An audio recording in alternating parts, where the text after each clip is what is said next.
And there's more breaking news, this time on that truck driver who was sentenced to 110 years in prison for a deadly highway crash. Colorado's governor has commuted Rogel Aguilera-Mederos' sentence to 10 years. He was convicted on 27 charges for a fiery crash that killed 4 people in 2019. A petition calling for clemency was signed by more than 5 million people. NBC News legal analyst Danny Cevallos joins us now to talk a little bit more about this reduced sentence. Danny, so we were looking at a 110-year sentence for this crash that just came down about 2 weeks ago. The DA there in Colorado had said that had requested a resentencing hearing. That was on the calendar. How unusual is it that the decision for clemency came so quickly and that the sentence was reduced by so much, from basically life in prison to 10 years?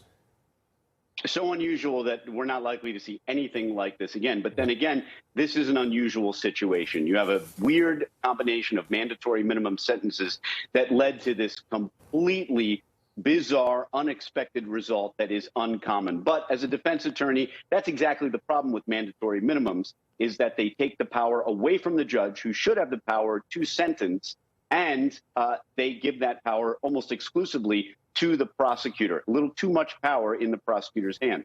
The reason this happened so quickly is that it was so apparently a sentence that was beyond the pale for sentences for conduct of this type, especially given the facts and circumstances. Of course, a tragic crash, tragic result, but this sentence, 110 years, was not within the heartland of similar sentences.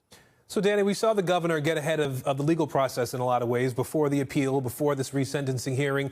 We also saw the defendant here, that young man, openly sobbing in court when the sentence was handed down. That went viral. People online were talking about it all over the country. As you said, the judge admitted that his hands were tied with the mandatory minimum sentence laws. We saw the online petition for clemency getting more than 5 million signatures. Truckers also, got on the road and protested that sentence. Do you think this commutation was about public pressure, or was it about the sentencing laws being so messed up?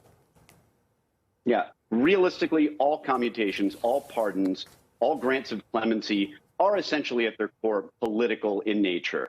That's because governors and presidents receive so many requests for pardons and commutations that only a tiny fraction are actually considered. In the federal system, it's by the Pardon Office, which looks at the entire file. But as we know also, governors and presidents often pardon political allies, people that they have, that they know will advance them politically. And of course, they pardon people who will damage them politically. And that's why they do it typically on their last day in office, where they have the least political exposure. So pardons have been political since they came over from England on the boat. They've always been that way. And so they will continue to be that way. They really are such a rare part of the criminal defense practice that I don't even know anyone who practices pardon law. That's how rare it is.